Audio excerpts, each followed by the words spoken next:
चलो अभी 1-2 मिनट में मेरे को एक क्वेश्चन का आंसर बताओ।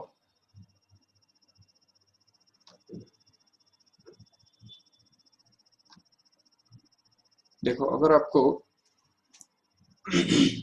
बोला गया कि फाइंड, अच्छा एक एक इसमें इम्पोर्टेंट बात समझो इसमें ठीक से कि एंगुलर मोमेंटम जो हम फाइंड करते हैं वो डिपेंड करता है कि कौन से पॉइंट के अबाउट हम फाइंड कर रहे हैं।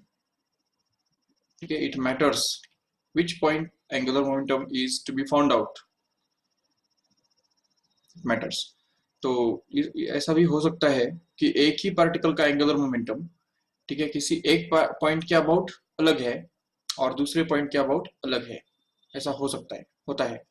उसका एक एग्जांपल मैं तुमको देता हूँ। अगर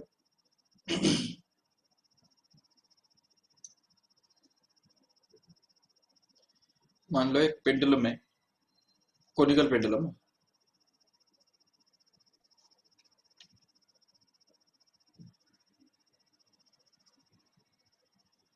देखो सपोज ये एक स्ट्रेट स्ट्रिंग है और ये कोनिकल पेंडुलम है, and actually it is revolving in the horizontal circle like this.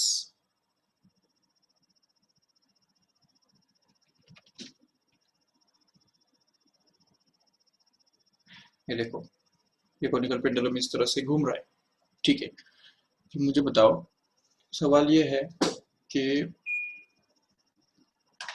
इसका एंगुलर मोमेंटम कितना होगा जब वो यहाँ पे होगा, इस पॉइंट पे होगा। समझो इसका मास m है, it is moving with the velocity v suppose along the tangent to the circle.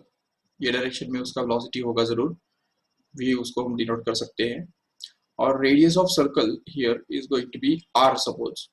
Okay, circle का जो रेडियस है तो वो हम मान लेते हैं r, ये रेडियस है सर्कल का। ठीक है, can you find out the angular momentum of this particle at this point about O point ना। अब देखो, we can find out the angular momentum either about this point O, which is the point of suspension here, or we can also find out the angular momentum about the point C, which is the center of the circle here. ठीक है, so if you want to find out the angular momentum about point O, how can we get that? तो उसके लिए देखो, O को हमको focus करना है। ये O को सामने रखो ठीक से। This is the point O here, which is the point of reference. Origin is there, and we want to find out the angular momentum about this point of this particle here. यहाँ पे जो particle घूम रहा है उसका angular momentum हमको ढूंढना है। तो देखो, angular momentum के लिए हमारे पास फॉर्मूला क्या है, तो हम जानते हैं L bar is equal to R bar cross P bar. Correct है, ये हमारा फॉर्मूला है एंगुलर मोमेंटम का। इससे हमको मैग्नीट्यूड भी मिलता है और डायरेक्शन भी मिलता है। ठीक है ना, एक ही फॉर्मूला से डायरेक्शन और मैग्नीट्यूड दोनों एट अ टाइम मिलते हैं। ठीक है, तो अभी मुझे बताओ यहाँ पे r जो है, तो r माना क्या है, what is the perpendicular distance of this momentum vector. ये जो मोमेंटम वेक्टर है यहाँ पे, ये v मतलब ही मोमेंटम वेक्टर है, क्योंकि m तो कांस्टेंट है। जिस तरफ वेलोसिटी होगा उसी डायरेक्शन में मोमेंटम वेक्टर भी होगा जरूर। तो ये वेक्टर जो है वो इस पॉइंट से कितने परपेंडिकुलर डिस्टेंस पे है, तो ये परपेंडिकुलर डिस्टेंस है उसका, राइट। तो इसलिए ये L जो है, लेंथ ऑफ दिस पेंडुलम जो है, वो यहाँ पे एक्चुअली R बनने वाला है। ठीक है ना, R बार बनने वाला है। तो इसलिए फिर जो एंगुलर मोमेंटम है वो निकालने के लिए हम नो डाउट R यूज करेंगे, R into P into sine theta. ये फॉर्मूला यूज किया जाता है, जिसमें R के बदले क्या आने वाला है, L आने वाला है, और P के बदले क्या आने वाला है, mv। No doubt, that is the mass into velocity. So here it is m into v, and sine of theta, what is the angle between this L bar, मतलब ये जो परपेंडिकुलर डिस्टेंस है और ये जो एंगुलर मोमेंटम है, sorry linear momentum है, इन दोनों के बीच में एंगल कितना है, वो 90 है। हम देख सकते हैं क्लियरली कि कोई भी कोन जो होता है, तो कोन के मतलब अगर सपोज ये कोन है, तो उसमें कैसे तुमको बताऊं, ऐसा देख सकते हो कि ये समझो कोन है, और ये जो लाइन हम ड्रॉ करते हैं ये लाइन, और जो टेंजेंट हम ड्रॉ करते हैं ये वाला टेंजेंट सपोज, तो वो टेंजेंट और ये लाइन दोनों परपेंडिकुलर होते हैं कि नहीं एक दूसरे को? बिल्कुल। तो इसलिए फिर ये बोल सकते हो कि ये दोनों परपेंडिकुलर है, इसलिए फिर यहाँ पे जो साइन थीटा थीटा जो है वो यहाँ पे 90 डिग्री बनने वाला है, और इसके कारण यहाँ पे हम 90 डाल सकते हैं, और उसके कारण यहाँ पे आ जाएगा simply L into M into V into one, obviously it is L M V only, तो एम वी एल ही बोल सकते हैं उसको हम, नो प्रॉब्लम। तो this is going to be the angular momentum of that particle. ठीक है, अभी देखो एक बात, वेलोसिटी को भी हम रिप्लेस कर सकते हैं अगर हमको चाहिए, तो हम वेलोसिटी को, हमको ऑलरेडी पता है कोनिकल पेंडुलम का जो वेलोसिटी होता है वो root of R G tan theta भी हुआ करता है, या इवन टेन थीटा का जो वैल्यू है वो हमको पता है ऑलरेडी कोनिकल पेंडुलम के अंदर, ये अगर थीटा मान लेते हैं तो उसके opposite side R upon H के बराबर वो हुआ करता है, तो v can be replaced by any formula which we already know, rg into r by h, so that it becomes r square into g by h, so that we can write it as r into root of g by h, and this value of velocity v can be replaced here in the formula here। तो इसमें अगर हम replace कर देंगे तो हमको मिलेगा simply m into l into v can be replaced by r root g by h, correct है, and hence we can say that mlr root g by h, this can be the angular momentum, no doubt, but what is it in direction in, कौन से direction में वो होगा, तो वो भी हमको निकालना है, और एट द सेम टाइम ये भी हमको समझना है कि वेदर इट इज कांस्टेंट और वेरिएबल। क्या कहते हो? तुमको मैं कुछ क्वेश्चन पूछता हूँ कि ये एंगुलर मोमेंटम जो है वो कांस्टेंट होगा या वेरिएबल होगा, क्या समझते हो? कोनिकल पेंडुलम में तुमको पता है ऑलरेडी, कोनिकल पेंडुलम के अंदर पार्टिकल जो है वो गोल गोल घूमता रहता है, राइट?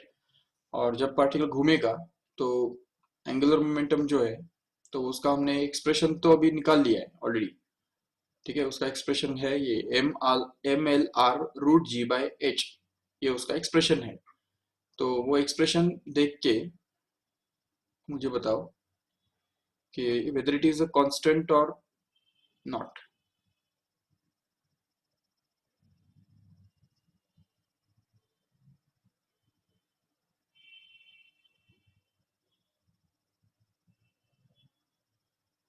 ओके, देखो, कांस्टेंट कांस्टेंट में दो बातें आती है।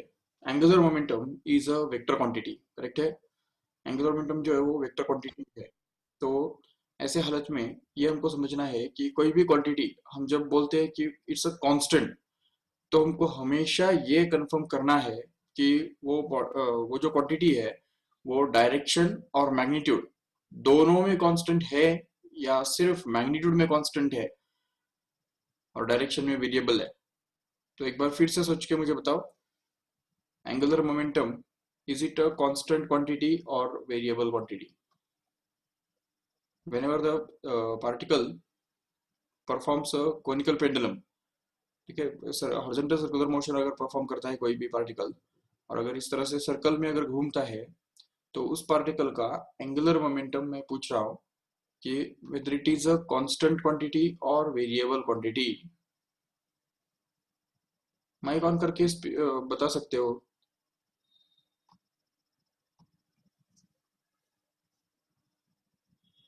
गलत भी हो तो भी चलेगा, कोई प्रॉब्लम नहीं, गलत गलत तो गलत, क्या है उसमें?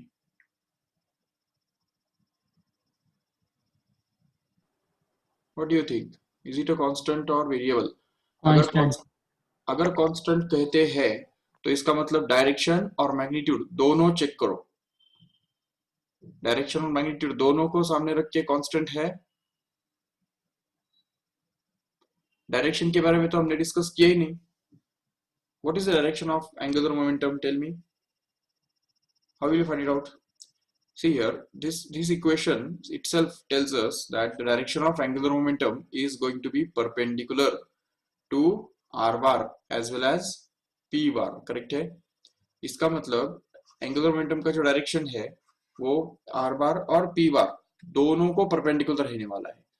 अभी इसमें मुझे बताओ, ये जो है ये तुम्हारा l बार मतलब ही r बार है, राइट, और ये एम वी बार मतलब ही यहाँ पे p बार है।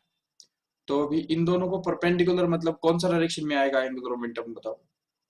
और वो भी हमको फिंगर्स टर्न करने हैं हमारे राइट हैंड के, जो आर बार से पी बार की तरफ, राइट।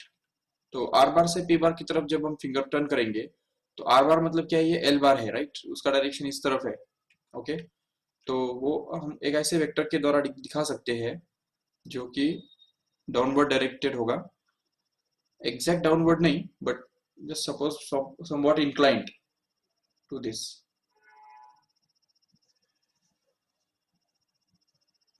इसके ऊपर इंक्लाइंड ऐसे एक डायरेक्शन में वो होगा, ठीक है। ये हमारा आर बार कहला सकता है, ठीक है। और अभी पी बार जो है वो तो इस डायरेक्शन में अंदर वाले डायरेक्शन में है, तो उसको हम ऐसा दिखा सकते हैं इनवर्ड डायरेक्शन। उसको कैसे दिखाऊं, यहाँ पे पॉसिबल ही नहीं दिखाना। देखो अंदर के डायरेक्शन में इमेजिन करो उसको ठीक से, ये आर बार तो डाउनवर्ड डायरेक्शन में है सीधा, बट ये जो एम वी बार है ये वाला पी बार जो है वो इनवर्ड डायरेक्शन में, मतलब ही उसको थोड़ा स्लाइड करके अगर शिफ्ट करेंगे यहाँ पे तो वो ऐसा दिखा सकते हैं इनवर्ड्स, ठीक है। दिस इज योर पी बार। तो अभी इसमें इन दोनों को परपेंडिकुलर मतलब, और वो भी कैसे, आर बार से फिंगर्स हमको टर्न करना है पी बार की तरफ, तो हमको एक ऐसा डायरेक्शन मिलेगा जो इन दोनों को परपेंडिकुलर भी होगा और इस डायरेक्शन में होगा। ये देखो ऐसे समझ सकते हो, this is going to be the direction of L bar actually. So if we draw it in the diagram, here in this diagram, then it will be somewhat in this direction here. देखो इस instant का angular momentum इस direction में होगा। चलो ठीक है, अभी अगर हम ये बात अगर ये सामने रख के अगर उसको विजुअलाइज करते हैं कि ये पार्टिकल जो है वो घूम रहा है, अभी जब ये पार्टिकल घूमेगा तो जरूर एंगुलर मोमेंटम का जो डायरेक्शन है वो भी तो चेंज होता जाएगा। जब वो पार्टिकल यहाँ पे आएगा तो उस समय वो ऐसे डायरेक्शन में होगा, यहाँ पे जब वो पार्टिकल आएगा तो एंगुलर मोमेंटम इस तरफ होगा, यहाँ पे जब वो पार्टिकल आएगा तो इस तरफ होगा angular momentum, and so on like that. तो हम देख सकते हैं कि हर इंस्टेंट पे क्या हो रहा है, एंगुलर मोमेंटम का जो डायरेक्शन है वो बदल रहा है। क्योंकि देख सकते हो एक मतलब ये जो उसका डायरेक्शन जो है, ये डायरेक्शन और ये डायरेक्शन सेम तो नहीं बोल सकते ना, डायरेक्शन वो पैरेलल तो है नहीं। तो इसलिए हमको ये देखना है कि angular momentum changes in direction actually, and hence we can see that the angular momentum here in this case changes in direction only. It is its magnitude which remains constant, ठीक है, not the direction। तो direction continuously change होता रहता है। अभी वो भी हमने ये O पॉइंट के अबाउट निकाला, इसलिए हमको ये कंक्लूजन मिल रहा है, ठीक है। अभी अगर तुमको पूछा कि what is the angular momentum about C, तो क्या, what is the angular momentum of the same conical pendulum about the point C, मतलब centre of the circle, how will you find it out. देखो तो उसके लिए क्या है ना कि अगर ये सी को अगर रेफरेंस ले लेते हो तो ये आर बार जो है तो वो उसका रेडियस वेक्टर मतलब ही उसका पोजीशन वेक्टर बन जाएगा, और ये जो एम वी बार है तो ये मतलब पी बार है, तो इसलिए फिर यहाँ पे आ जाएगा R into M V into sine of 90 once again. Why, because ये देखो ये एम वी बार जो है वो और आर बार ये दोनों फिर भी परपेंडिकुलर है, यहाँ पे भी वो परपेंडिकुलर ही है, और इसलिए यहाँ पे साइन 91 बन जाता है और यहाँ पे मिल जाता है M V R. This is actually going to be the angular momentum about point C, whereas this was the angular momentum about point O. Okay, so see the difference, क्या डिफरेंस हो गया, यहाँ पे एम एल आर मिल रहा था जबकि यहाँ पे सिंपली एम वी आर मिल रहा है। अच्छा, whether it is a constant or variable now, tell me fast। अभी ये कांस्टेंट है या वेरिएबल है, कौन बताएगा।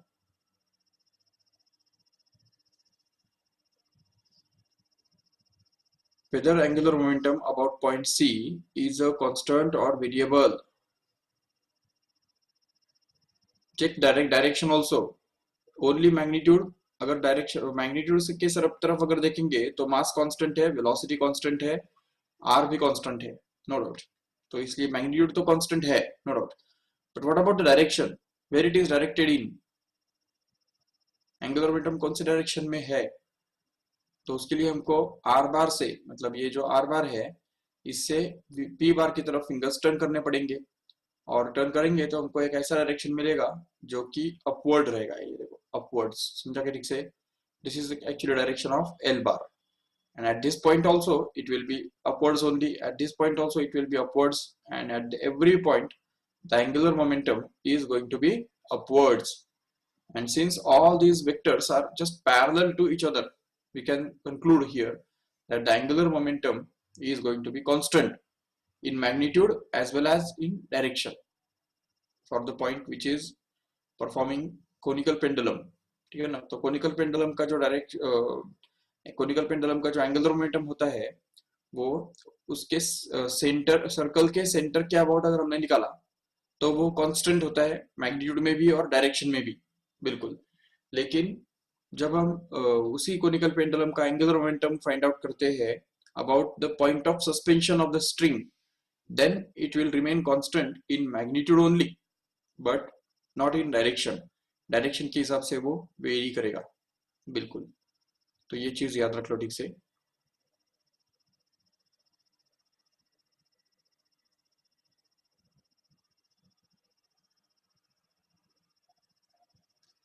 अच्छा, और एक क्वेश्चन, अगर मान लो एक सिंपल पेंडुलम हमारे पास है,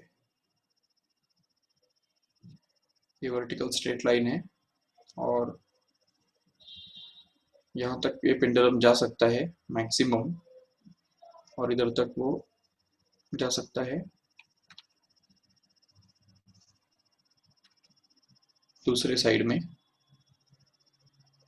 ठीक है, ये कोनिकल पेंडुलम है. ठीक है, नहीं सॉरी, कोनिकल पेंडुलम नहीं है, ये सिंपल पेंडुलम है. ठीक है, तो अभी मुझे बताओ कि यहाँ पे जब वो पार्टिकल है तो it will be going this way, तो इस डायरेक्शन में वो जा रहा होगा. तो अभी इस केस में उसका एंगुलर मोमेंटम जो है वो कितना होगा, यहाँ पे कितना होगा, और वो कांस्टेंट होगा या वेरिएबल होगा.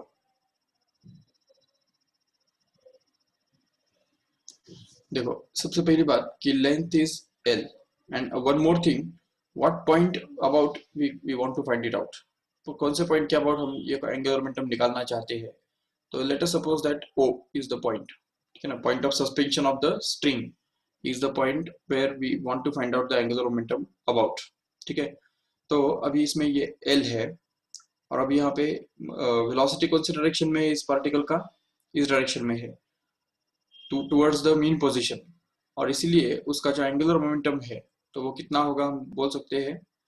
अच्छा, एक बात समझो कि अगर पार्टिकल यहाँ पे लास्ट पॉइंट पे जाके अगर रुक जाता है, ठीक है ना, whenever it comes to rest momentarily, what we can say is it doesn't have any angular momentum because it doesn't have a velocity itself.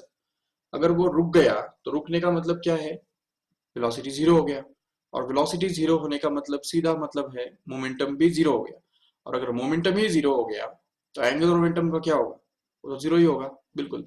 So that's why we can say that at the extreme points like A and B, ठीक है ना, extreme points of this oscillatory motion, ये उसका motion का path है, यहाँ से वो यहाँ पे जाएगा और यहाँ से यहाँ तक जाएगा. ठीक है, तो at the extreme points A and B its angular momentum will become zero, no doubt.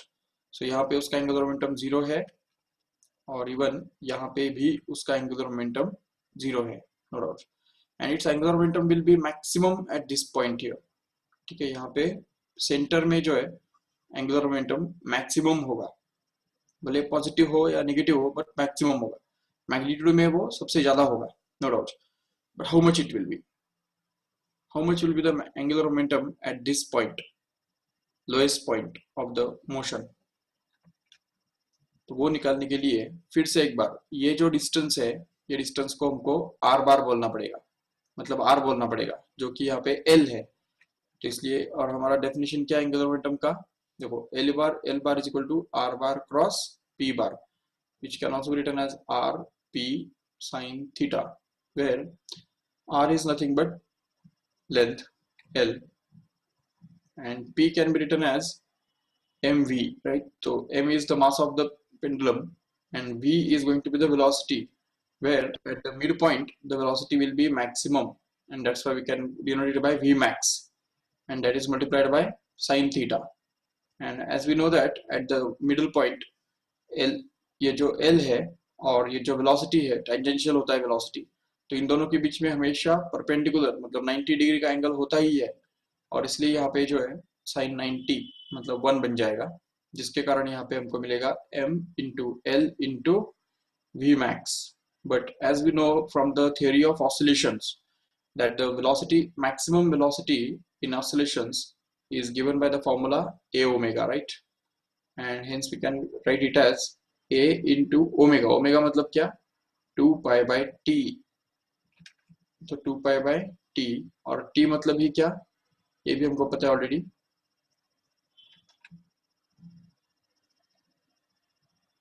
1/2 pi into root g by l, so that this 2 pi gets cancelled and we'll be left with maximum velocity of the particle conical simple pendulum will actually be equal to a into root g by l, right?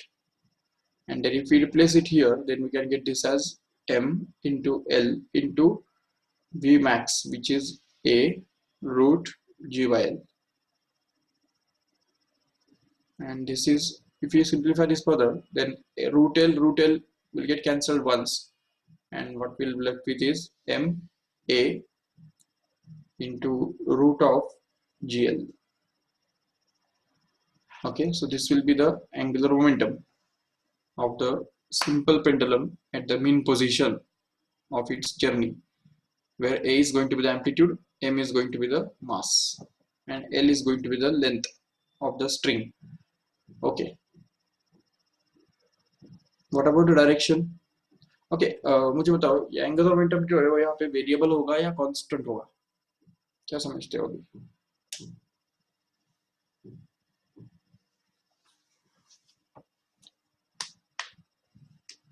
It's going to be a variable in magnitude as well as in direction also.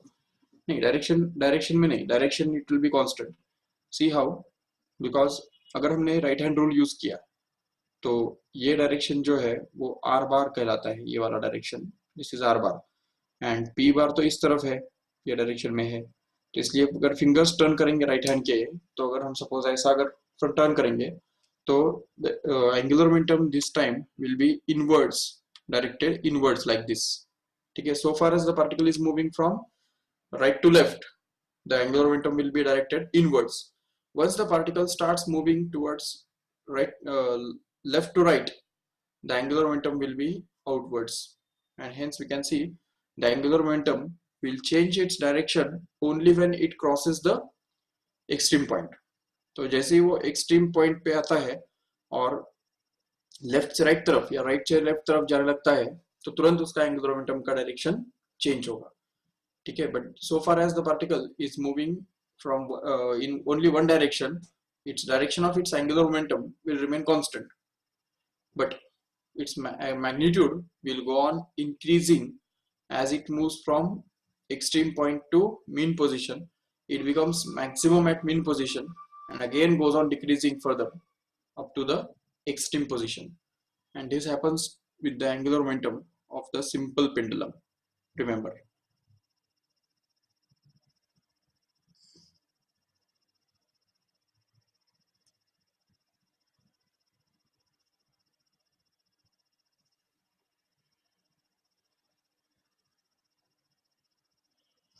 Now we'll see the law of conservation of angular momentum.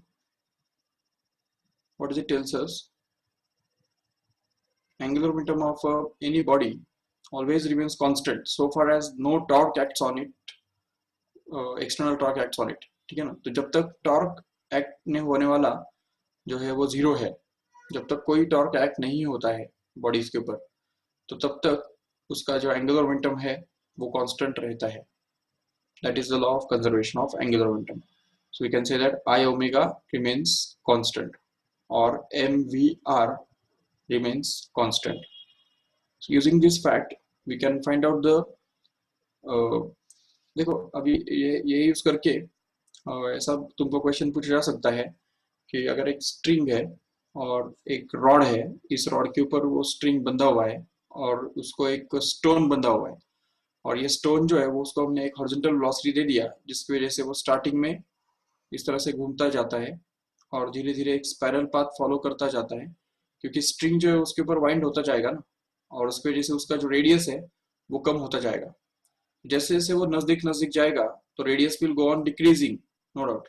So as the radius goes on decreasing, what happens is velocity goes on increasing.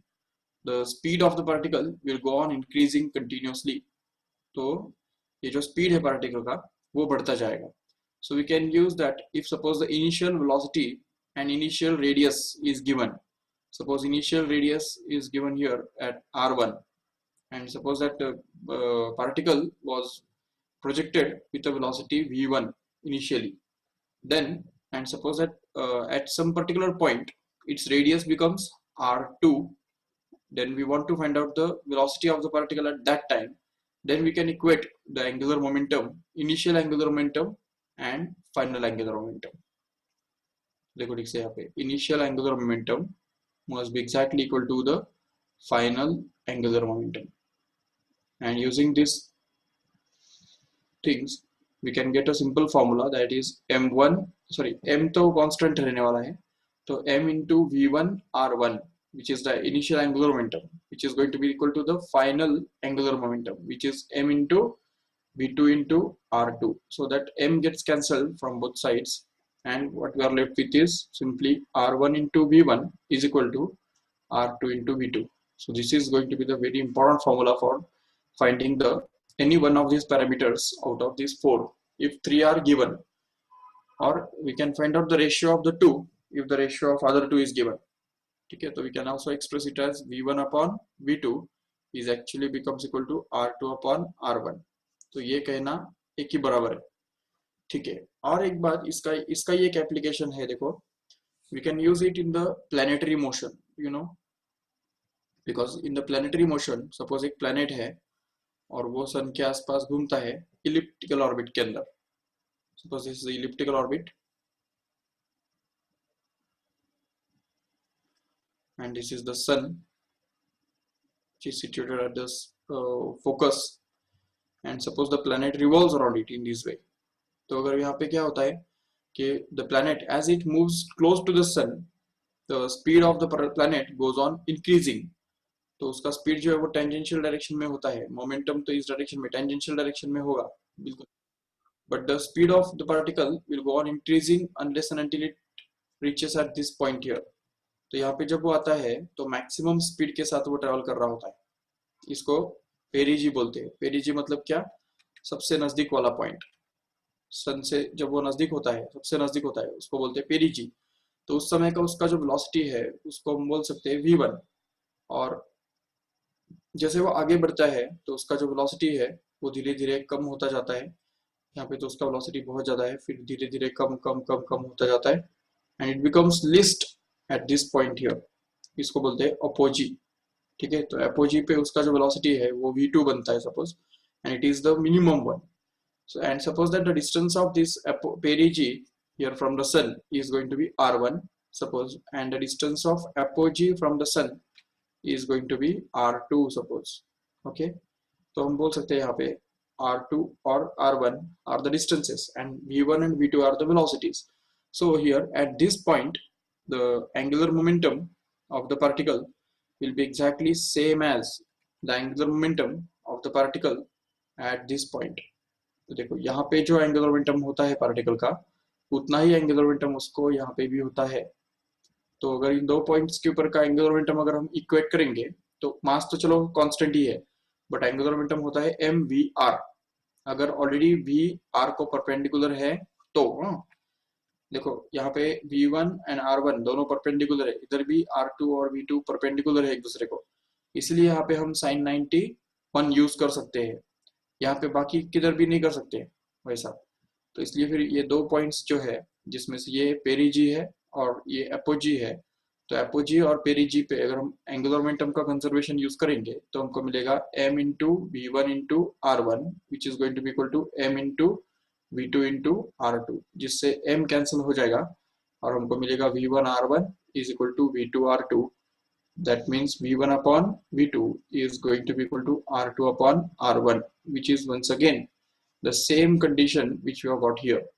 Okay, तो ये जो formula है तो वो planetary motion के लिए भी valid है, प्लानिटरी मोशन के लिए भी हम यूज कर सकते हैं आराम से, नो प्रॉब्लम. तो this is a example of angular momentum.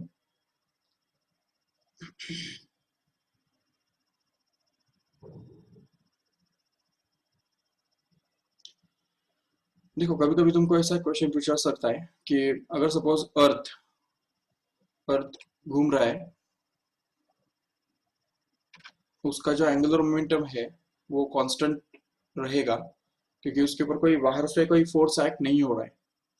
But अगर सडनली किसी भी चीज की वजह से, अगर मान लो कि अर्थ के इंटरनल कुछ चेंजेस की वजह से अगर अर्थ का जो मास है वो अगर श्रिंक हो जाता है, ठीक है, if the earth reduces to small size, इस तरह से अर्थ का जो मास है वो श्रिंक हो गया एंड वो भी सपोज 1/n टाइम्स श्रिंक हो जाता है. पहले अर्थ का मास m था और अभी सपोज अर्थ का जो मास है वो m/n बन गया, ठीक है. तो ऐसे केस में सॉरी रेडियस अगर श्रिंक हो जाता है, ठीक है, रेडियस r जो है वो श्रिंक हो गया, r/n बन गया सपोज, तो उसकी वजह से हाँ अभी इसमें दो ऑप्शंस है, इधर कीपिंग मास कांस्टेंट और keeping density constant. Mass constant हो भी सकता है, नहीं भी हो सकता है, it depends what ever is given in question. क्योंकि होता है ऐसा, देखो कि r को हमने रेडियस अर्थ को हमने अगर कंप्रेस किया ताकि उसका रेडियस r से r/n बन जाए, तो कंप्रेस करने से क्या होगा, mass will remain the constant, mass will not change at all, mass will remain the constant. तो मास अर्थ का इधर भी कितना था, m था, और यहाँ पे भी अर्थ का मास कितना होगा उस समय, m ही होगा बिल्कुल. लेकिन उसकी वजह से जो मास का जो डिस्ट्रीब्यूशन है वो घट जाएगा. तो डिस्ट्रीब्यूशन घटने की वजह से एंगुलर मोमेंटम जो है वो कंजर्व रखने के लिए मोमेंट ऑफ इनर्शिया तो कम हो गया है. मोमेंट ऑफ इनर्शिया का जो कम होने का जो है वो कंपेंसेट करने के लिए एंगुलर वेलोसिटी को जरूर बढ़ना पड़ेगा. So suppose that initial angular velocity with which this earth is rotating about is omega, and suppose that after the radius is shrink to 1/n times of its original value, the angular velocity becomes omega dash. So suppose that the initial period here with which the earth is rotating with is t, and new period will become t dash. Initial frequency is suppose f, and the new frequency will become f dash. So what is the relationship between, and so even the moment of inertia of the earth initially it is going to be I, and the moment of inertia after the change takes place is I dash. So what is the relationship between all these quantities is, see, सबसे पहली बात कि अगर radius जो है वो 1/n times तक अगर श्रिंक हो जाता है तो ऐसे केस में उसका जो मोमेंट ऑफ इनर्शिया है I जिसको हम बोल सकते हैं, तो इसका मोमेंट ऑफ इनर्शिया कितना होगा, पहले mr square by 2/5 mr square, because it's a sphere, right? So 2/5 mr square ये बन गया moment of inertia. But a new moment of inertia I dash can be obtained to be simply equal to, अब देखो mass तो change हुआ ही नहीं, mass is going to be the constant, so mass can be written to be same as m only, and r is to be replaced here by r/n and the whole square as it is, so that I dash actually becomes equal to 2/5 into m into r square by n square. But what is this 2/5 r square by n square? It is going to be I, right? So we can say that this I dash becomes actually equal to I upon n square. समझा कैसे? I upon N square. तो moment of inertia तो I up by N square बन गया, चलो ठीक है। But if you want to talk about the angular velocity, then we can say that the angular momentum conservation use करना पड़ेगा। Angular momentum initial and final is going to be the same, तो L1 is going to be equal to L2, तो I1 omega 1 must be equal to I2 omega 2। तो अगर ये angular momentum conservation use करेंगे तो हमको मिलेगा I1 कितना है, it is going to be 2/5 mr square only. और चलो I डैश, I1 के बदले हम I यूज करेंगे, ओमेगा 1 के बदले ओमेगा यूज करेंगे, और I2 के बदले I डैश, और ओमेगा 2 के बदले ओमेगा डैश, ठीक है। तो अभी इसमें से I डैश के बदले अगर हमने वैल्यूज का डाल दिया, क्योंकि हमको पता है ऑलरेडी, हमने ऑलरेडी डिराइव करके रखा है कि I dash is equal to I by n square, तो if we replace it by that here, then we get this I upon n square into omega dash, so that this I gets cancelled from both sides, and what we are left with is omega dash is equal to n square into omega. But again we can say that this t dash equal to क्या होता है, 2 pi by omega dash, right? But as we know that omega dash itself is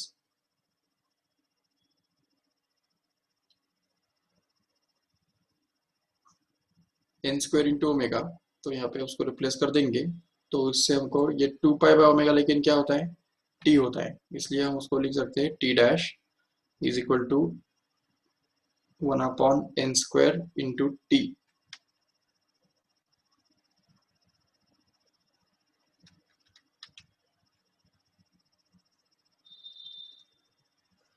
So this will be the result in case when the earth shrinks to 1 upon nth of its original radius keeping mass constant। okay, अभी हम ये देखेंगे कि अगर suppose same situation होता है but mass is not constant but density is constant, तो तभी क्या होगा, देखो ठीक से, if density remains constant and we shrink the radius of earth to 1 upon n times of its original value, then its mass will also change।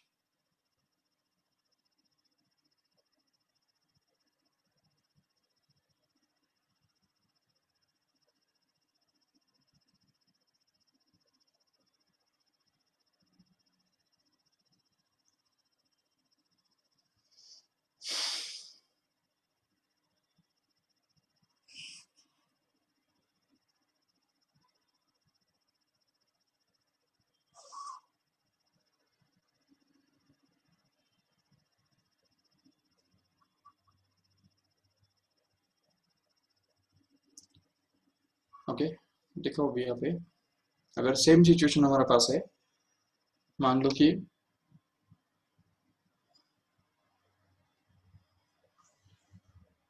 earth of mass m is already rotating, and suppose that its radius is r, which changes into r by n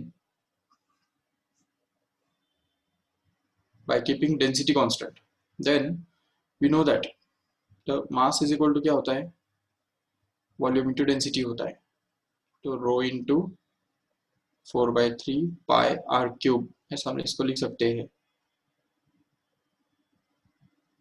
तो m dash कितना बनेगा देख सकते हो, new मास कितना बनेगा, तो rho into 4/3 into pi into r के बदले क्या आएगा, r बाय n और उसका क्यूब, जिससे हमको मिलेगा m dash is equal to rho times 4/3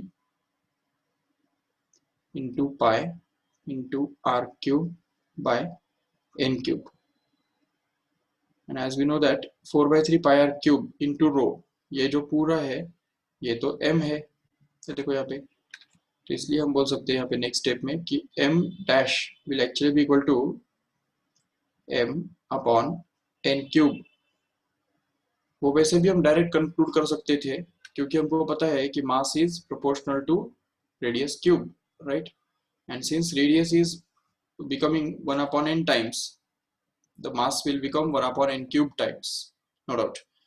चलो ठीक है, mass 1 upon n cube times बन गया और रेडियस 1 अपॉन n टाइम्स बन गया, तो अभी इसकी वजह से मोमेंट ऑफ इनर्शिया का क्या होगा बता सकते हो, what will be the new moment of inertia here?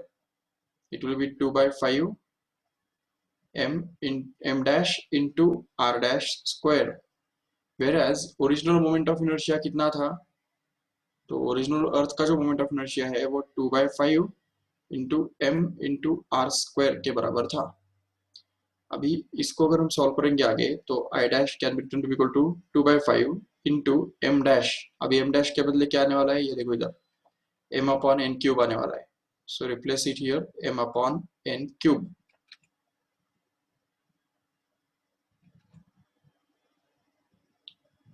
Okay, और आर डैश के बदले हमने क्या रिप्लेस किया, ये देखो आर डैश कितना है, ये आर बाय एन है, तो इसलिए फिर यहाँ पे इसको डाल दिया हमने आर बाय एन और उसका स्क्वायर, जिससे हमको मिल रहा है I dash which is equal to 2 by 5 into M upon N cube into R square upon N square, so that we can write this as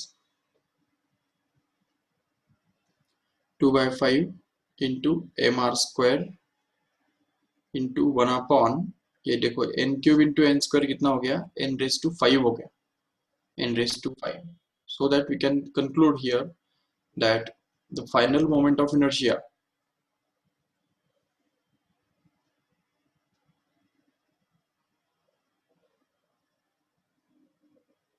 is actually going to be equal to I dash is equal to I upon n raised to 5, correct है?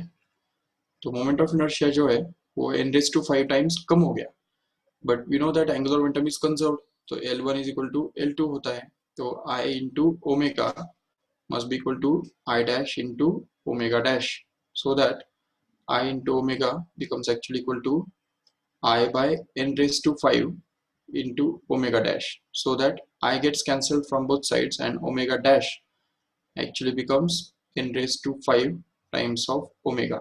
And since period t is reciprocal of inversely proportional to the angular velocity omega, we can say that the new period t dash will actually be equal to 1 upon n raised to 5 times of original period t here.